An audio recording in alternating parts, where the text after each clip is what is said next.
Le brevet, c'est dans moins de 2 semaines, t'as rien foutu, t'es pas libre, mais tu veux quand même réussir. Bon, j'ai peut-être une solution pour toi, mais il va vraiment falloir que tu t'investisses.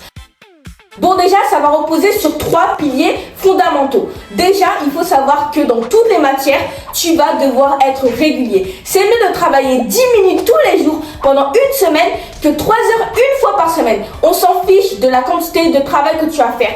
C'est pas, ok, j'ai travaillé 3 heures, c'est pas parce que tu as travaillé 3 heures que c'est forcément bien.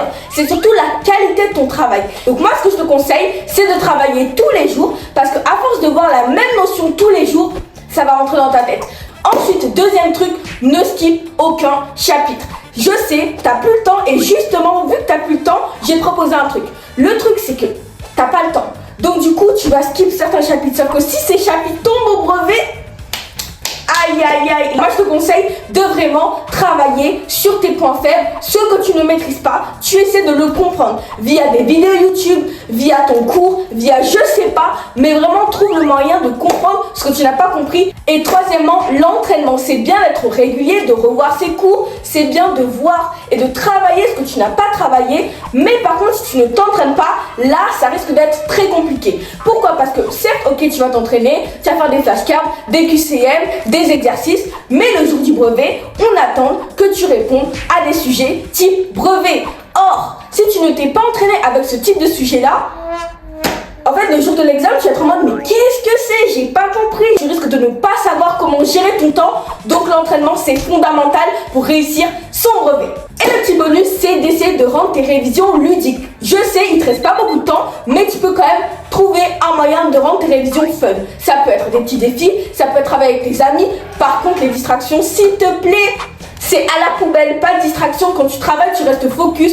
Vaut mieux 2 heures de focus plutôt que 4 heures, mais en fait 4 heures où ça a été coupé à chaque fois parce qu'il y avait une notification, tu étais au téléphone, et ci et ça.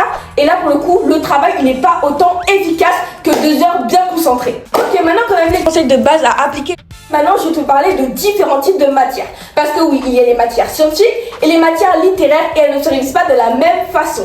Pour tout ce qui est scientifique, on attend de toi que tu raisonnes. Alors que tout ce qui est littéraire, c'est plutôt de l'argumentation. Donc pour le scientifique, je te conseille de spammer à fond les exercices. Le truc, moi, que je fais tout le temps, c'est d'abord j'essaie de comprendre mon cours, ensuite j'apprends les formules importantes et ensuite je fais un maximum d'exercices.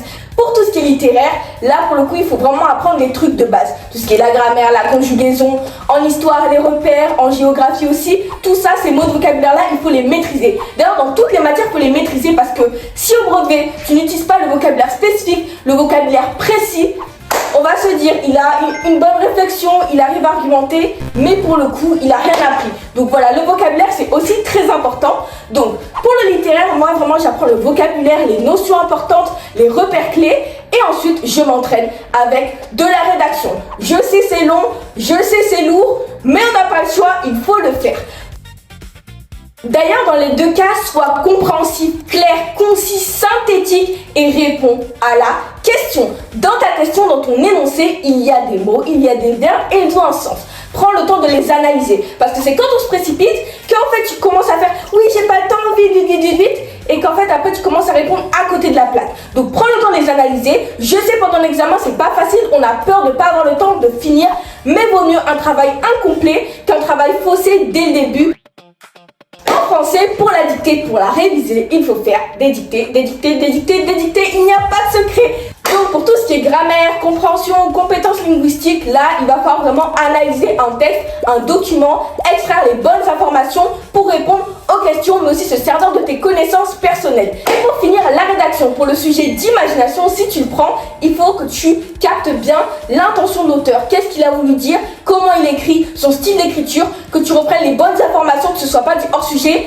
Et pour le sujet de réflexion, il faut que ce soit structuré, organisé. Allez, on enchaîne avec les maths, sujet qui fâche, sujet qui divise. Premièrement, la compréhension, c'est primordial. Si vous ne comprenez pas le théorème de Pythagore, vous ne pourrez pas l'appliquer le jour de l'examen. Une fois que tu as bien compris, tu apprends les formules importantes. Ensuite, tu vas t'exercer. Exercice et encore exercice. Tu commences par des exercices simples et ensuite, de plus en plus, tu vas intensifier le niveau de difficulté. Pour l'histoire Géo-EMC, là pour le coup c'est beaucoup de connaissances. Il faut vraiment apprendre. Pour apprendre des définitions, moi je te conseille d'utiliser des flashcards. C'est simple, c'est ludique, c'est fun, tu peux le faire entre amis, c'est trop sympa. Et sinon aussi je te conseille de faire des quiz, vraiment juste de connaissances pour emmagasiner le plus de connaissances possible. Et ensuite une fois que tu maîtrises toutes ces connaissances là, il va falloir les organiser et les structurer. Et c'est là justement que ça pose souvent problème. Quand tu mets un argument, tu illustres avec un exemple, tu mets des connecteurs logiques, en effet, ainsi, par ailleurs, tout d'abord. Voilà, ces connecteurs là logiques, ils vont te permettre de rendre ton texte un petit peu plus fluide. Et pour présenter un document, tu présentes l'auteur, la nature, la date, tu parles de l'idée générale, le titre du document, de quoi ça parle en fait vraiment. Si tu as le contexte, ah oui, et j'oubliais bien évidemment, tu le structures un petit peu comme les paragraphes en français. Une introduction avec une accroche, tu présentes ton sujet, tu mets une problématique, un plan en 2-3 parties, une conclusion avec les arguments que tu as repris de tes parties et tu réponds bien évidemment à la problématique et si possible, tu fais une petite ouverture. Et pour réussir les sciences, parce que cette année c'est l'ASVT et la chimie qui ont été tirés au sort, là il faut vraiment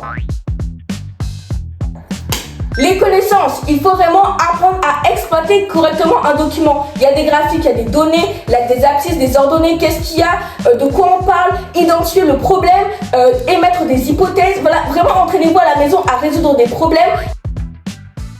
Sois régulier, comprends avant d'apprendre. Ne sacrifie pas ton sommeil parce que lors du sommeil, ton cerveau va consolider les informations qu'il a accumulées lors de la journée. Le dernier petit truc que je voulais dire, c'est je vous conseille la veille du brevet, de ne pas travailler, vraiment de vous faire un jour off, pas de travail, vous ne revoyez pas vos fiches. Donc voilà, j'espère que ces conseils vont t'aider, que ces conseils de dernière minute pourront avoir un impact sur ton brevet. N'hésite pas à me faire un retour lorsque tu auras passé ton brevet, ça m'intéresse. Travaille, mais aie un bon mindset et confiance en toi et ça va le faire. Bref, si tu veux plus d'astuces sur le brevet, j'en partage pratiquement tous les jours en short. Donc n'hésite pas à me suivre sur ma chaîne YouTube. Décidément, je n'arrive plus à parler, ça y est, c'est la fin de la vidéo. Et voilà, moi je te retrouve en principe la semaine prochaine dans une nouvelle vidéo et dès demain pour un nouveau short. Bref, salut la team!